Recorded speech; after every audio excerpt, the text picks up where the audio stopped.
हौ झुसे आइज यहाँ बस् त बगला बेला आइज भन्ने बाजे लो के छ यहाँ लु के रोटी भने के रोटी ल्याएर खै त यता बस् न टाढो बसेर हुन्छ तल्लो गाउँमा गएर बस्छ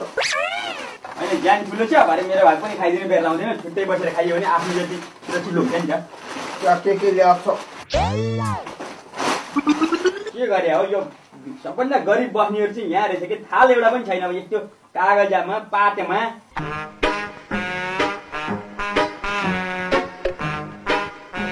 के हो यो त त्यो पाकेकै छैन अब यो त फेरि एकदिन पकाउनु पर्छ हेर्न यहाँ साग त्यसै छ गोलभेडाहरू त्यसै काँचै पो छ हौ यो खाने नै त्यस्तै हो त नि कहाँ पकाएर खान्छ यो साग चाहिँ खान्दै म अनि साग झिकेर नि खानु मिलिहाल्छ नि यसो गरेर यो साग झिक्छु बरु नुहाउने हो के रहेछ यो चाहिँ खान्छु बरु हुन्छ यो यसो गर्ने यो झिकेर खान्छ नुहाउने ठिक छ बरु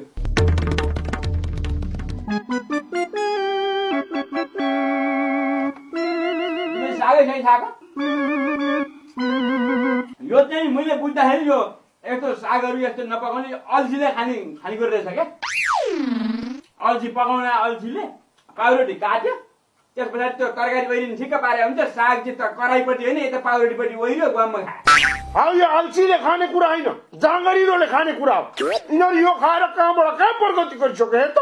उनीहरूलाई भात पकाउने खाना खाने सम्म फुर्सद छैन हाम्रो जस्तो हो र पकाउनलाई वरिपरि बसेर 2 घण्टा 3 घण्टा लाएर बात मार्दै प्याज काट्दै खाने हो र पकाएर उनीहरूको त फुर्सदै छैन त्यसले गर्दा देश कहाँबाट कहाँ प्रगति गरिसक्यो हाम्रो पो पकायो खायो फेरि पकायो खायो हल्ला गर्यो काम छैन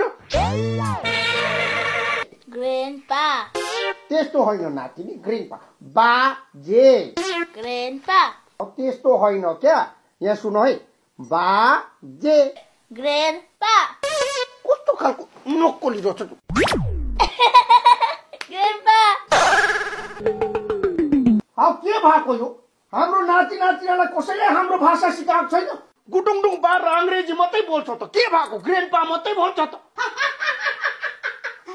हाउ बुढा हैन ग्रेन्डपा ग्रेन्डपा भनेको त बाजे भनेको नि हो त्यति पनि बुझ्दैन कि के हो हा त्यति कुरा थाहा हुँदैन मलाई थाहा छ नि ग्रेन्डपा भनेको बाजे हो भनेर तर हाम्रो भाषा त सिकाउनु पर्यो नि अब भोलिको दिनमा हामी मरि गएपछि कसले सिकाउँछ यिनीहरूलाई भाषा यहाँको ब्रिटिसले हाम्रो भाषा सिकाइदिन्छ मर्दैन हाम्रो भाषा यो भाषामा खेलाची गरेर हुन्छ हामीले हाम्रो सन्तानलाई सिकायौं भाषा अब तिनीहरूले अब आफ्नो सन्तानलाई सिकाउनु पर्छ कि पर्दैन यो पछिको पुस्ताले के सिक्छ लो भन त मरेपछि त मर्यो नि भाषा हप्तामा एउटा भाषा लोप हुँदैन